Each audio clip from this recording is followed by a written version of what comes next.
ஒரு நிமிடம் ஒரு மருத்துவம். இன்றைய காலகட்டத்தில் இந்த இளநரை பிரச்சனை தாங்க நிறைய பேருக்கு இருக்கு. இந்த இளநரை பிரச்சனைக்கு என்னென்ன ஹோம் ரெமடிஸ் இருக்கு, அதுல பெஸ்டா ரிசல்ட் வரக்கூடிய ஒரு மெத்தட் என்ன அப்படின்றத இப்ப பார்க்கலாம். இதுக்கு முக்கியமாக நல்ல அயன் கண்டென்ட், இரும்பு சத்து இருக்கக்கூடிய மூலிகைகளை நம்ம உணவுல சேர்த்துக்கணும்.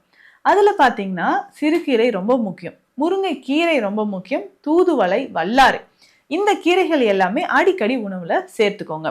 இதுல கரிசலாங்கண்ணி அப்படின்னு சொல்லக்கூடிய கீரை வகைகள், இதுல இருக்கக்கூடிய இந்த கீரையை நல்லா உலர்த்தி பவுடர் பண்ணிக்கணும். அதுவும் வெள்ளை கரிசலாங்கண்ணி.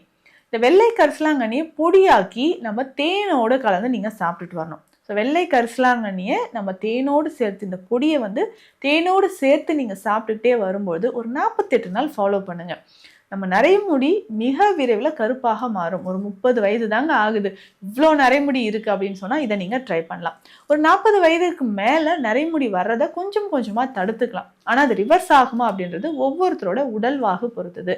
டெய்லி நம்ம என்ன பண்ணோம்னா நெல்லிக்காய், ஸோ நெல்லிக்காயோட கொஞ்சமா கருவேப்பிலை சேர்த்து ஜூஸா நீங்க குடிச்சிட்டு வரலாம். ஸோ நெல்லிக்காய் கருவேப்பிலை சேர்த்து ஜூஸ் ரெகுலரா குடிக்கும் போதும் நரைமுடி மிக விரைவில் நமக்கு குணமாக ஆரம்பிக்கும்.